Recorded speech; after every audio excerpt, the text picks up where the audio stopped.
Hello hi welcome back to miracle life with Rekha Sri channel. இன்றைக்கி நம்ம இந்த வீடியோவில் ஓவுலேஷனுக்கு பிறகு எந்த மாதிரியான உணவுகள்லாம் நம்ம எடுத்துக்க கூடாது அப்படிங்கிறத பற்றி தான் பார்க்க போகிறோம்.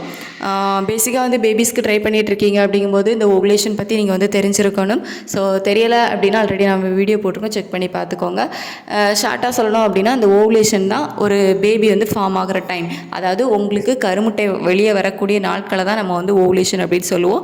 ஸோ இந்த ஓவுலேஷன் வந்து உங்களுக்கு இப்போ பீரியட் சைக்கிள் வந்து 30 நாள் அப்படின்னா அந்த மிட் ஆஃப் த டேஸில் வந்து ஒரு 5 டேஸ் கால்குலேட் பண்ணி ஓவுலேஷன் டேஸ் அப்படின்னு சொல்லுவோம்.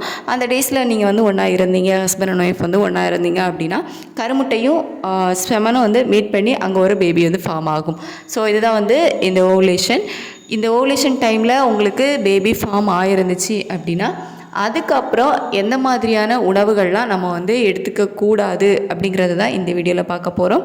ஸோ சில ஃபுட்டு வந்து நீங்கள் இந்த பேபி ஃபார்ம் ஆனதுக்கு அப்புறமா எடுத்துக்கிட்டீங்க அப்படின்னா அந்த பேபி வந்து தங்காமல் போகிறதுக்கு வாய்ப்புகள் இருக்குது. ஸோ அதனால தான் எந்த மாதிரியான உணவுகள் நம்ம எடுத்துக்கக்கூடாது அப்படிங்கிறத பற்றி இந்த வீடியோவில் பார்க்க போகிறோம். ஃபர்ஸ்ட் ஒன்று வந்துட்டு அன்னாச்சி பழம். ஸோ இந்த அன்னாச்சி பழம்லாம் பார்த்திங்க அப்படின்னா ப்ரெக்னென்ட் ஆனதுக்கு அப்புறம் தான் சாப்பிடக்கூடாது அப்படின்னு வந்து சொல்லுவாங்க. பட் நமக்கு வந்துட்டு இந்த ஓவுலேஷனுக்கு முடிஞ்சதுமே நமக்கு பேபி ஃபார்ம் ஆக ஸ்டார்ட் ஆயிரும். ஸோ அது வந்து ஏர்லி ஸ்டேஜ்.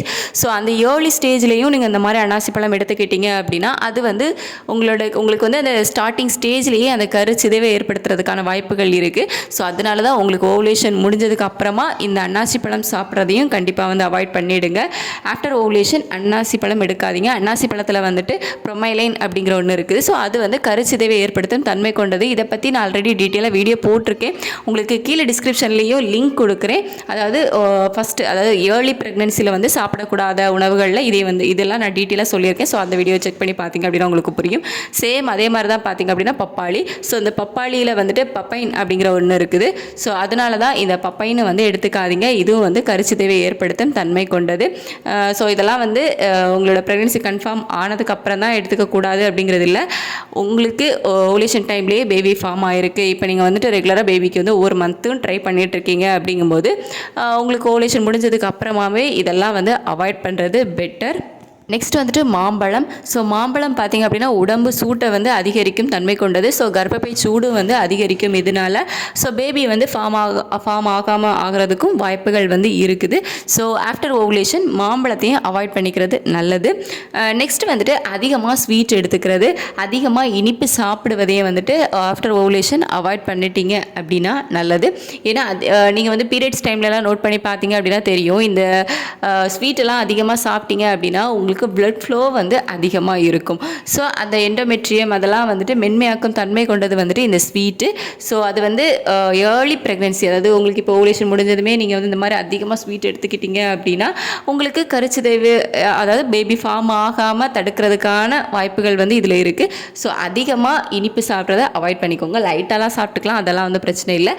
சில பேர் வந்து அதிகமாக எடுத்துப்பாங்கள்ல, ஸோ அந்த மாதிரி அதிகமாக எடுத்துக்கிறத அவாய்ட் பண்ணிக்கிறது வந்து நல்லது. இதே மாதிரி தான் வந்துட்டு பலாப்பழமும். ஸோ பலாப்பழமும் அதிக சூடு வந்து கர்ப்பப்பை சூடை வந்து அதிகரிக்கும் தன்மை கொண்டது. ஸோ பலாப்பழத்தையும் அவாய்ட் பண்ணிக்கிறது வந்து நல்லது. நம்ம வந்து எப்படி அதிகமாக ஸ்வீட் சாப்பிடக்கூடாது அப்படின்னு சொன்னோமோ அதே மாதிரி பார்த்திங்க அப்படின்னா அதிக காரமான உணவுகளையும் ஆஃப்டர் ஓவுலேஷன் அவாய்ட் பண்ணிட்டீங்க அப்படின்னா வந்து நல்லது. நெக்ஸ்ட் வந்துட்டு காஃபி, டீ. ஒரு நாளைக்கு நீங்கள் ஒரு டைம் குடிக்கிறீங்க, 2 டைம் குடிக்கிறீங்க அப்படின்னா ஓகே. அடிக்கடி வந்து காஃபி, டீ எடுத்துக்கிட்டு இருக்கீங்க அப்படின்னா ஆஃப்டர் ஓவுலேஷன் கண்டிப்பாக வந்து இதெல்லாம் அவாய்ட் பண்ணிக்கோங்க. ஸோ இதுவும் வந்து உங்களுக்கு பேபி ஃபார்ம் ஆகும்போது அதை வந்து தடுக்கிறதுக்கான வாய்ப்புகளை வந்து கொடுக்கும். ஸோ அதனால் அதெல்லாம் வந்து காஃபி, டீயை வந்து எடுத்துக்கலாம். ஒரு நாளைக்கு 1-2 டைம் வந்து குடிக்கலாம், அவ்வளோதான். ஸோ அடிக்கடி வந்து காஃபி, டீ வந்து எடுத்துக்காதீங்க. நெக்ஸ்ட் வந்துட்டு நண்டு வந்து உடம்பு சூட்டை, கர்ப்பப்பை சூட்டை வந்து அதிகப்படுத்தும்.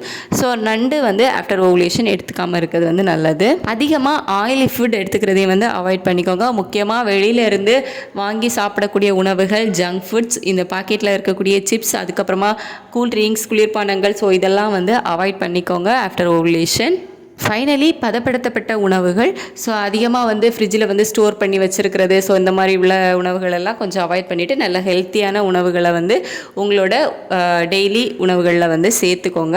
முக்கியமாக வந்து ஹெல்த்தியான உணவுகள் எடுத்துக்கோங்க, அவ்வளோதான். ஸோ நார்மலாக நமக்கு தெரிஞ்ச மாதிரி இந்த பப்பாளி, அன்னாசி பழம், இந்த மாம்பழம், பலாப்பழம் இதெல்லாம் கொஞ்சம் அவாய்ட் பண்ணிவிட்டு நல்ல ஹெல்த்தியான உணவுகளை நீங்கள் வந்து உங்கள் லைஃப் ஸ்டைலில் கொண்டு வந்துட்டீங்க அப்படின்னாலே ஓகே தான்.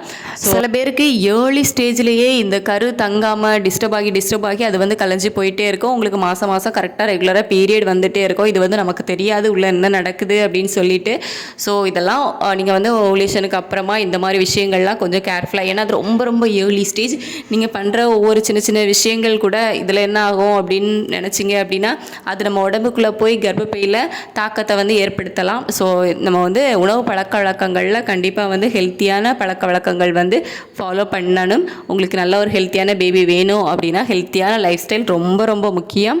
இந்த வீடியோ உங்களுக்கு யூஸ்ஃபுல்லாக இருந்திருக்கும் அப்படின்னு நினைக்கிறேன். ஏதாவது டவுட் அப்படின்னா கமெண்ட்டில் கேளுங்க, நான் ரிப்ளை பண்ணுறேன். ஏதாவது சஜஷன் அப்படின்னாலும் தாராளமாக கமெண்ட்டில் சொல்லலாம். இந்த வீடியோட நேரம் பொறுமையாக பார்த்ததுக்கு தேங்க்யூ ஸோ மச்.